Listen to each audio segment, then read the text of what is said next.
नमस्कार, मी वैष्णवी. आजकालच्या जगात प्रत्येक क्षेत्रात स्पर्धा ही चालू आहे.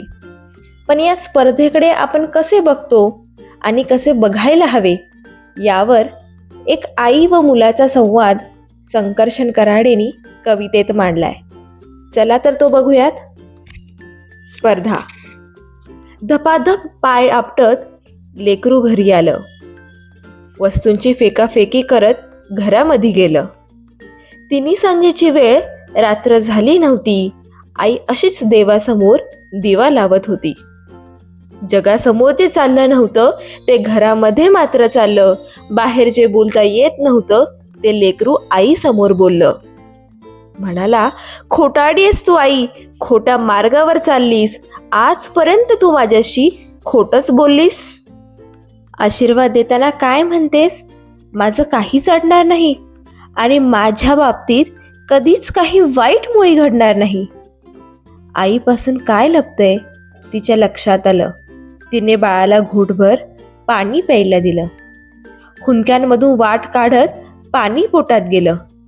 आई म्हणाली, आता सांग तुला काय झालं? तो म्हणाला, लोक आई विचित्र झालेत फार. सतत सगळे माझ्यावरती खाऊन असतात खार. त्यांच्या त्या अशांत अस्वस्थ नजरा मला कळतात. जाणवतात ते माझ्यावरती खूप खूप जळतात. बरं, माझ्याविषयी माझ्या माघारी बोलतात लोकांजवळ. मी पुढे जातोय ना माझा का पोटात त्यांच्या कळ? बरं, वाईट याचं वाटतं की या वाईट लोकांचा एक संघ झालाय आणि मी वाईट वागत नसून यांनी मला बाजूला केलाय. आई म्हणाली, बाळा, तुला माझा प्रश्नच नाही कळला.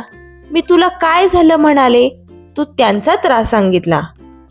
सोडून दे ना तुझ्यावरती ते रुसतायत का हसतायत, कारण तुला पूर्ण करायची स्वप्न तुझ्याच डोळ्यांना दिसतायत. कारण तुझ्या अपयशाची लोक पाहतायत ती सगळी स्वप्न खोटी कर. तुझ्या अपयशाची लोक पाहतायत ती सगळी स्वप्न खोटी कर. दुसऱ्यांची रेग पुसण्यापेक्षा तू स्वतःची मोठी कर. आणि हे केलंस की तुझं खरंच काही अडणार नाही. आणि आजही तेच म्हणेल, माझ्या बाळाचं वाईट काही घडणार नाही.